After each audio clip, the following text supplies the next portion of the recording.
Alright guys, it is that time. I'm going to be showing you guys how to make your own light bar. With this particular model of light bar that I have, you can make many different kinds for different types of car that you have. This one fits my buggy pretty well. Um, Today I'm going to be showing you guys how to make a similar one to this guy right here. This is for a 1/10 scale. I was using this one before, but trial and error, so that's how that works. I will be back with all the utensils I'm going to need, and I will show you guys how to make it. Alright, I am back with everything that we're going to need for this amazing project. So this is the light that you guys are going to need. You guys can make any style you want out of it. Yeah. Most of the stuff you can get at the dollar store. So you're going to need a screwdriver, a marker, any kind of marker. You can use super glue, but I don't have super glue, I just have this stuff. Some Velcro strips if you wanted to Velcro it on, kind of like I do here. And you're going to need an on-off switch. Alright guys, let's get started. So first you're going to start by taking the light apart. That's going to take me some time, so give me a minute. I will be right back.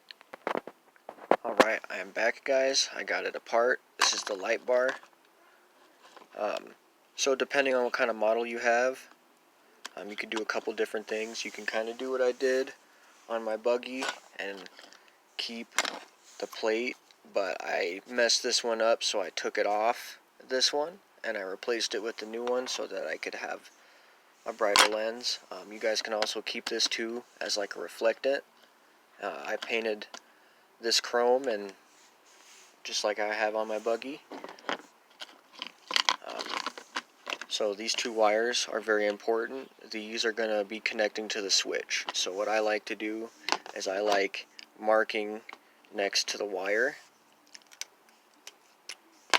which one is a switch wire, just so that I don't get confused.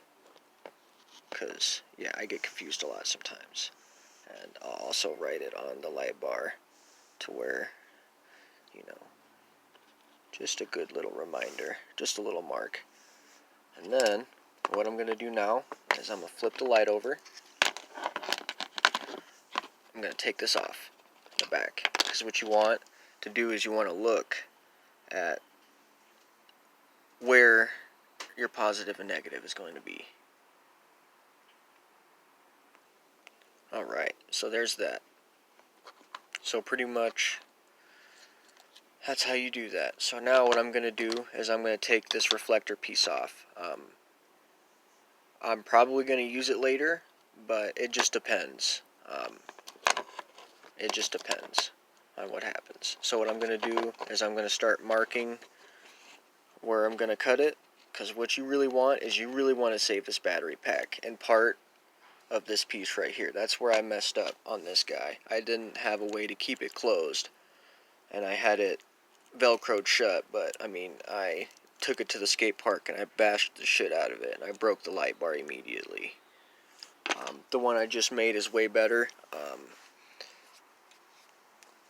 I've been trying to do a lot of races with it and see how fast it goes, and I've smashed a good couple walls a good couple times, and it's still going strong. So I will be back after I mark it to show you guys where you need to cut it.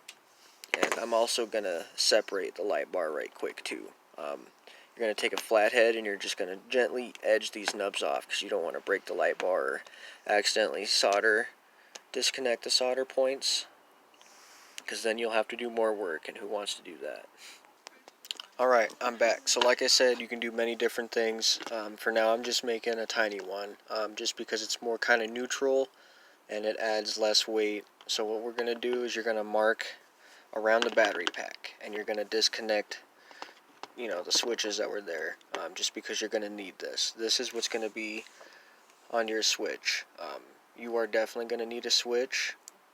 If you don't have one, you can rig up a way to just touch the two positives together, and it will be a constant.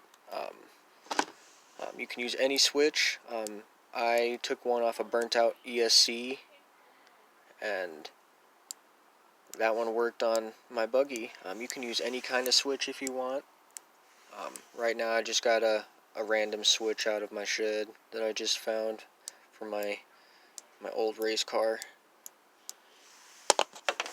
So now what you're gonna do after you do that is you're gonna cut it. I use a grinder. It's a lot easier for me. My battery is not charged, so I will be back, guys.